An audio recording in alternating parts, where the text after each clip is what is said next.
So thank you so much for joining us. This is really exciting to have you on the program. I feel like you're one of the agent provocateurs in this industry. It is great to have people like you who big thinkers, stir things up, but you also roll up your sleeves and get in the trenches and get it done.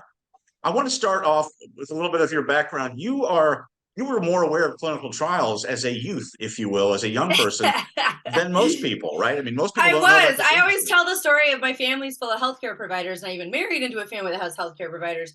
But my dad, it's very well known in my family. My dad was putting himself through med school, and he was the student who was working like 8 jobs and like borrowing his friends' textbooks at night, because he couldn't afford books. And my parents had already started dating at that point. So these are the stories that got passed down to me. And even though my biological mother's older brother, physician, and then married, a med student going into his residency, she and supports the idea of clinical research. She would make these jokes because he would put himself on clinical trials to make money. My dad, that is, during med school. And she was like, oh my God, one day we're going to have kids and there's going to, like, we're not even going to know something's going to come out. And so the joke was always, well, I didn't come out green. I didn't come out with any major deformities, unless you count like, my personality or my attitude. uh, You came out with an but appreciation for clinical trials, which is a right, nice I came thing. out with that. And so, but it was always this kind of in-house joke. And so it was very eye-opening when I got into the industry of course you knew this existed, but did you ever understand what a lawyer would do in this space? Like, you knew what a doctor would do in this space. You knew what a patient would do in this space. Did you ever understand how much red tape was around it? I want to talk to you about, you've been talking about season of the sites, which from what I'm gathering, we've talked a little bit before this. Sites are going to like a lot of what you're going to say here about this. I'll also say we're talking here toward the end of the year. This will probably post beginning of 2023. So maybe let's look ahead at, the year ahead, what Yeah, we're no, I'm looking. really excited to talk about it now and then like listen to it in whatever January, February and go It's a like, time wow, capsule. Yeah. wow, she was so off, she was so wrong, you know what I mean? Or, oh, we could have only known blah, blah, blah, blah, blah, blah, blah. Prior to COVID, excuse me, even prior to COVID, you had a huge movement outside of our traditional quote unquote academic medical center research site. Now, I want to be really clear. And all those of us who are in the season of the site group that I think of, out there living this and walking this and talking this, I think would agree with me here. Academic medical centers, cancer centers, they all still have an absolute role and a seat at the table. No one is suggesting they don't, okay? As someone who lives 15 minutes from a comprehensive cancer center and the IU Academic Medical Center, don't think I'm not going there for every little thing I need, because I have that access. But that doesn't guarantee that we get the best catchment areas in certain areas, and AMCs won't disagree with you there. They're very based in a metro area. They know that there's a rural reach that they don't get to. Your facilities that are in regional medical centers are not as equipped usually to offer the breadth of clinical trials. So you're missing whole catchment areas outside of your academic medical center settings, outside of your comprehensive cancer centers. And it was leading to this conversation of, how do we tap into not just community hospitals, which you were starting to see a resurgence, cancer centers and spaces, practices being expanded there before COVID, but how do we take it a step further to solo physician practice that's a freestanding research site, that's not attached to any large academic medical center, that's not owned by a hospital, right, or a huge state or national healthcare system? What does that look like? And so it began this kind of conversation of, in terms of catchment area, in terms of diversity, how do we create that and make it financially sustainable? How would we get sponsors to buy in that, like, yeah, we get it, we're not IU, right? And I always pick on IU because I think most folks know I worked there for 10 Sponsor years. buy-in is a huge issue. It's a huge Right, factor. Right? right. And so I always tell people I pick on IU lovingly because I still teach there and I went there for 10 years and I got 2 graduate degrees from them. So please know I'm not in any way throwing shade whatsoever. It's far more of a, how do you get buy-in? Like, you don't have to get buy-in. It's for the same reason I pick on Merck. My mother-in-law worked for Merck for 30 years. You don't have to twist Merck's arm to do oncology research at Simon Cancer Center at IU. But when we haven't heard of you and you have 2 physicians or 5 physicians or 10 physicians even in your practice, like, what value are you bringing to the table for us to work with you? Are you cheaper? Are you faster? Do you have more retention? Do you have more recruitment? There's going to have to be a selling point. It's a business at the end of the day. We have to recognize that. And so that was really, to me at least, humbly, one of the biggest hangups was, how do I market myself as a freestanding site? And also, how do I afford it I mean, it's a really expensive venture. How do I get up to speed? How do I get immersed in a site network? How do I start getting KOLs at my site who can then bring in these big trials that could then fund some of the smaller trials that I want to do for my patients in my community? And so you see that. You also see a starting and a slow movement towards some type of decentralization. There's a lot of folks, I think, who are currently rethinking the term decentralized. And I'm curious to see if by the time this is aired in early 2023, if we're calling it something else. But suffice to say, hybrid or something. right, Yeah. hybrid, virtual, enabled, empowered. There's a lot of ways to look at it, but truly meeting patients in the community, not just metaphorically, but truly like at their front door if we need to, or using telehealth. And I was working with a couple of these sites, huge macro trials, absolutely phenomenal site, LA, unattached to any hospital or health center, and offering decentralized virtual hybrid empowered trials to their patients before COVID.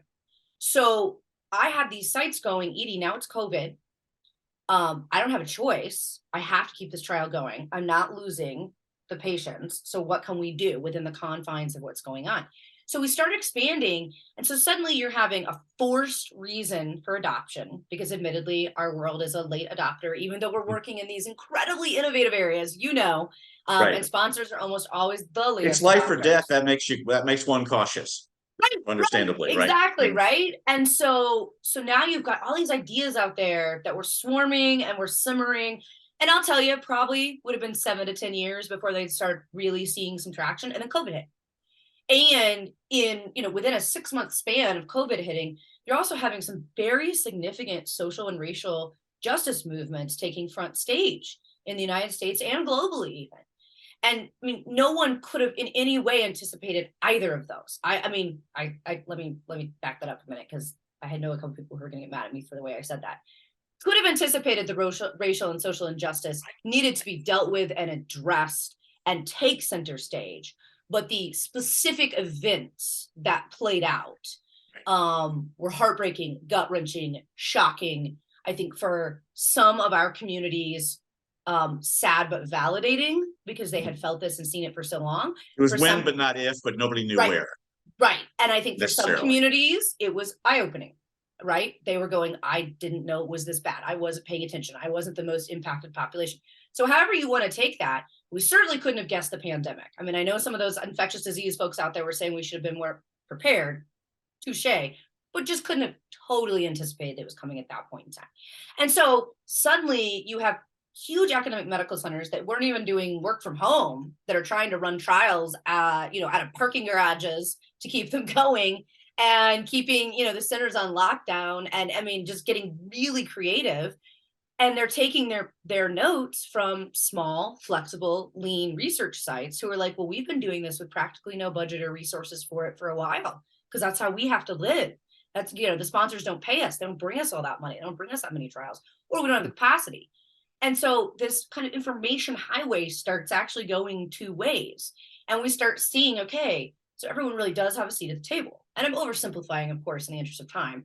I'm sure if we got, the Brads of the world on the phone, and several others that I can think of who were working during that time really hard on things like this. And you see this communication escalating in 2023. Right. So now you're seeing it, like at first you're just seeing kind of rumblings about it. It's very focused on just getting through the pandemic, supporting each other. But at least it was, for those of us who live in the digital networking world, like on LinkedIn and on socials for what we do or how we advertise or how we connect, this was different. People were giving away free advice, free templates, help. It was just this understanding of like, we are all struggling and we're in this together and it's going to be uphill, but we're going to do it. We were all also struggling on a personal level, I think, for those of us who'd been in the industry for a while with, oh my gosh, everyone in my life suddenly knows what I do for a living. This is so cool. Oh my God. Oh shit. Everyone knows what's going on in vaccine trials and is politicizing it and, rating seeking it. It's a joke. I would joke before COVID, right? If a clinical trial was on the front page of the New York Times, it was probably something bad. Sometimes it was a big breakthrough, a great, medical breakthrough. But it was almost always something bad. It was going to be misconduct. It was going to be abuse. It was going to be last something couple of years, that's not been the case at all. Right. But then you also saw the sensationalization, because and I've had this conversation so many times with people where it's not that we did things a whole lot differently in terms of process. which is why those of us who are very comfortable with clinical trials, you see us going out in droves and getting vaccinated and vaccinating our kids and promoting it to our family and friends. Yep, me too. My 5-year-old's vaccinated, and as soon as he's eligible for a booster, he'll be getting that. Everyone in my family, because my father, speaking of, and my now stepmom, who's also a clinician, were in the hospital actively seeing patients and running COVID clinics during 2020. They were actually vaccinated about this time in 2020. They were some of the first people in the United States to get vaccinated, if that says anything about their confidence in it, right? So you have this microcosmos who understand it. It's just, it never played out in the news. This is still the scientific method. There's still going to be things we're going to try. They're not going to work, and we're going to revise our advice. That doesn't mean we bungled it. That doesn't mean we messed it up. Information changes opinions, or it should. Right. And it's the same thing with boosters, right? Like, boosters existed when I was a kid, 35, 40 years ago. I remember going and getting my boosters for all the different vaccines. And so, this really isn't that different, but people have not watched it, and it hasn't been on the evening news. And so it had this amazing, but also kind of double-edged sword impact in our lives. Like, suddenly my friends are asking me what I think about this, and I'm having really deep discussions scientifically about clinical trials that I just never thought they'd be interested to hear. And they're popping back to me with political pundits. And I'm like, okay, but I don't care about that. You asked me my research compliance opinion.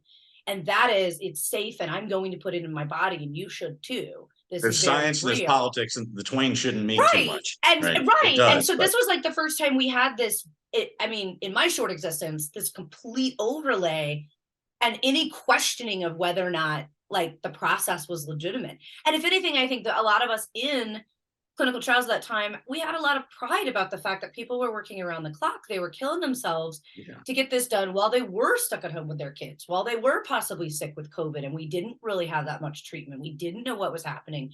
Maybe they lost a loved one during this time. Everyone was going through some epic version of the experience. And I just can't imagine by the end of 2023, right, that we're not all sitting there going, sites have rights. It's already got a hashtag now. Sites have rights. Great because t-shirts. Yeah. Yes, and I'm down for it, man. And it's not because, like I said, I don't think sponsors have a very valuable role to play, or that they're all bad, or anything like that at all. It's that we haven't seen this type of change in the business environment of our industry. The leverage, the power positions, they're shifting. And we're adjusting. I think what you're talking about is adjusting the balance a little bit. And that's a good thing. It's always been a little out of balance. I'm not suggesting sites should have all the rights, right? I'm suggesting they should have more than they do.